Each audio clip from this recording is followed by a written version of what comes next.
इटावा के कथावाचक अपमान मामले में पुलिस ने दादरपुर गांव में गुरुवार को हंगामा करने वाले 19 उपद्रवियों को गिरफ्तार कर लिया है। इटावा के दादरपुर गांव में 21 जून को यादव समुदाय के कथावाचक मुकुटमणि के साथ बदसलूकी हुई थी।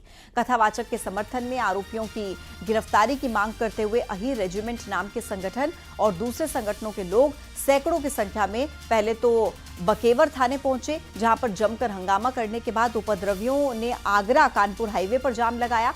उसके बाद दादरपुर गांव पहुंचे, जहां पर पुलिस ने उन्हें गांव में घुसने नहीं दिया। हालात तब और ज्यादा बिगड़ गए जब प्रदर्शन कर रहे इन लोगों ने पुलिस पर पथराव शुरू कर दिया। इसके बाद पुलिस के जवान और अधिकारी पत्थरों से बचने के लिए भाग गए। उपद्रवियों ने लाठी, डंडे और ईंट पत्थरों के साथ पुलिस की गाड़ी तोड़ी है। हालात संभालने के लिए पुलिस ने फिर से मोर्चा संभाला और प्रदर्शनकारियों को खदेड़ने के लिए आंसू गैस के गोले भी दागे गए। काफी देर तक इलाके में बवाल होता रहा। इसके बाद पुलिस ने अभियान चलाया। 19 उपद्रवियों को इलाके में अशांति फैलाने के आरोप में गिरफ्तार कर लिया।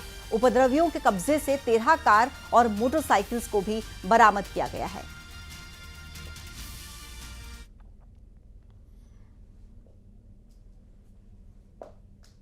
इस संदर्भ में कुछ लोगों को हिरासत में लिया गया है।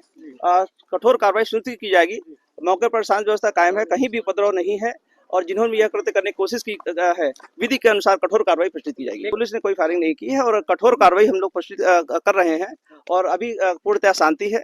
कुछ लोग हिरासत में लिया गया है, पूछताछ की जा रही है और कठोर कार्रवाई की जाएगी। यह सुनिश्चित किया जा रहा है कहीं भी कोई अशांति न करे। कुछ संगठनों के लोग विरोध प्रदर्शन के लिए इकट्ठा हो रहे हैं। इस सूचना पर हाईवे पर कस्बे में दादरपुर गांव में पर्याप्त सुरक्षा व्यवस्था की गई थी।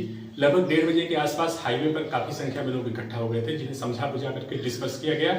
उसी में से 70-80 लोग पुलिस के मना करने के बावजूद ग्राम दादरपुर में उपद्रव करते हुए घुसने की कोशिश करने लगे, जिससे वहां कानून व्यवस्था की विपरीत स्थिति उत्पन्न हो गई। इस पर 19 लोगों को हिरासत में लिया गया है तो उनकी 13 गाड़ियां जब्त की गई हैं। इस संबंध में FIR पंजीकृत करके कठोर विधिक कार्रवाई की जाएगी।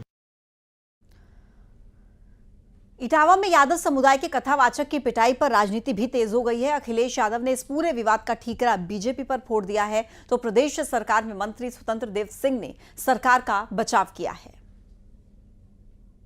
सब मर गए, वहां जेल चले गए, लोग अपमानित हो गए। बताओ, 16 साल की उसकी चुटिया कट गई। 16 साल कितना समय लगता है? 16 साल की चुटिया कट गई, इतना दुखी था बेचारा वो। अब बताओ, किसी चुटिया काट दो तो कैसा महसूस होगा आपको? बाल काट दो, वो तो बात हम कह नहीं रहे हैं कि कैसे पवित्र किया गया। बताओ, अगर ये बात सच है तो काहे कि हम विश्वगुरु हैं? क्योंकि बीजेपी चाहती है झगड़ा हो, जातियों में झगड़ा हो, धर्म का झगड़ा हो, तभी तो लाभ उठा पाएंगे। तभी ये मैं और हम क्या बात है। प्रत्येक गांव में कुछ न कुछ घटनाएं होती रहती हैं। सरकार का कोई हस्तक्षेप नहीं रहता, कानून अपना काम करता है। जो दोषी होते हैं उनको सजा मिलती है, जो घटनाओं में लिप्त होते हैं। और कोई भी घटना राज्य के अंदर घटित होती है उसमें सरकार या मंत्री का कोई हस्तक्षेप नहीं होता है और किसी दोषी को बचाया जाता है। अपना कानून अपने हिसाब से काम करता है, कानून अपना दंड देता है। देखिए, उस घटना की हम निंदा करते हैं। पहली चीज, ऐसी घटना नहीं होनी चाहिए। संविधान इस बात की इजाजत नहीं देता और किसी व्यक्ति को 2 आधार कार्ड बनाने का भी अधिकार नहीं है। अगर किसी ने 2 आधार कार्ड बनाया है तो उनके खिलाफ भी मुकदमा लिख करके 420 का, फराडगिरी का, उनके खिलाफ भी कार्रवाई होगी। इटावा में कथावाचक पिटाई के मामले में कथावाचक मुकुटमणि और उनके साथी के साथ बदसलूकी का एक नया वीडियो भी सामने आया। 21 जून की रात का यह वीडियो इटावा के दादरपुर गांव का है, जहां पर यह पूरा बवाल शुरू हुआ। इसमें हंगामे से पहले कुछ लोग कथावाचकों के साथ बहस करते हुए नजर आ रहे हैं। वीडियो में कुछ लोग पंचायत करते हुए दिखाई दिए हैं, जहां पर लोगों के बीच मुकुटमणि और संत कुमार नाम के दोनों कथावाचक भी नजर आ रहे हैं। उनके चारों तरफ दादरपुर गांव के कुछ लोग बैठे हुए दिखाई दे रहे हैं और वो कथावाचकों से उनकी जाति को लेकर सवाल जवाब करते हुए दिखाई दे रहे हैं।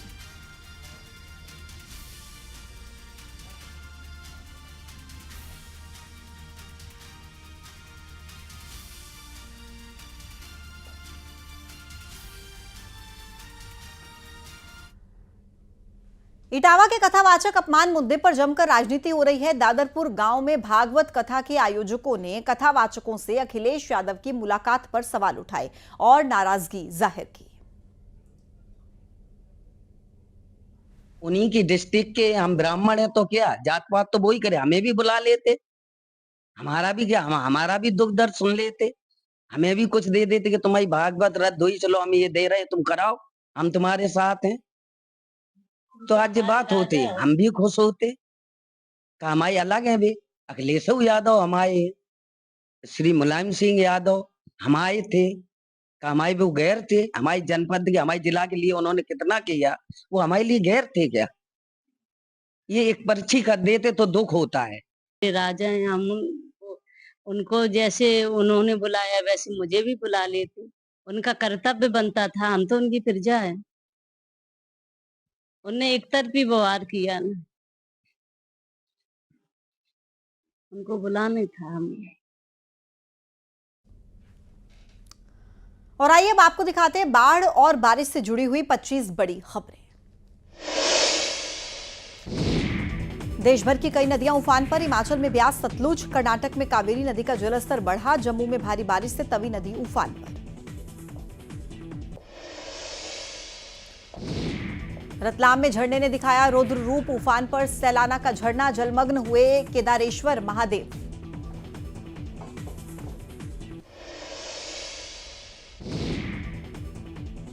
बुरहानपुर में नेपानगर में बारिश से हालात बिगड़े। रत्नापुर गांव के सरकारी स्कूल में पानी भरा। आंगनबाड़ी केंद्र के कमरों में भी पानी भरा।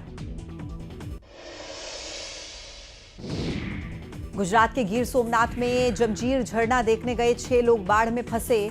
कड़ी मशक्कत के बाद सैलाब में फंसे लोगों को बाहर निकाला गया। गुजरात के गिर के जंगल में भारी तबाही। मध्य गिर में स्थित कनकाई मंदिर टापू बना। शिंगवड़ा नदी में भयंकर बाढ़। मंदिर के परिसर में घुसा पानी। हिमाचल के धर्मशाला में बाढ़ में बह चुके मजदूरों को खोजने का अभियान लगातार जारी। 5 लोगों के शव बरामद, 3 अभी भी लापता। तो वहीं पंडोह डैम से 28,725 क्यूसेक पानी छोड़ा गया। गुजरात के जूनागढ़ में मूसलाधार बारिश से शहर के निचले इलाकों में पानी भरा। गलियों में घुटनों तक जल भराव से स्थानीय लोगों को घर से बाहर निकलना भी हुआ मुश्किल। गुजरात के जूनागढ़ में भारी बारिश से उतावलिया नदी उफान पर। बाढ़ आने से महिला तेज पानी के बहाव में बही। रेस्क्यू टीम महिला की खोजबीन में जुटी। गुजरात के जूनागढ़ में मेघल नदी में भारी बारिश के बाद बाढ़ जैसी स्थिति। नदी में उफान के चलते मानेश्वर शिवलिंग पानी में डूबा। प्रशासन ने लोगों से सतर्क रहने की अपील की। गुजरात के नवसारी में भारी बारिश की वजह से कावेरी नदी उफान पर। सिर्फ 4 घंटे में नदी का जलस्तर 10 फीट तक बढ़ा। कई इलाकों में घुसा बाढ़ का पानी।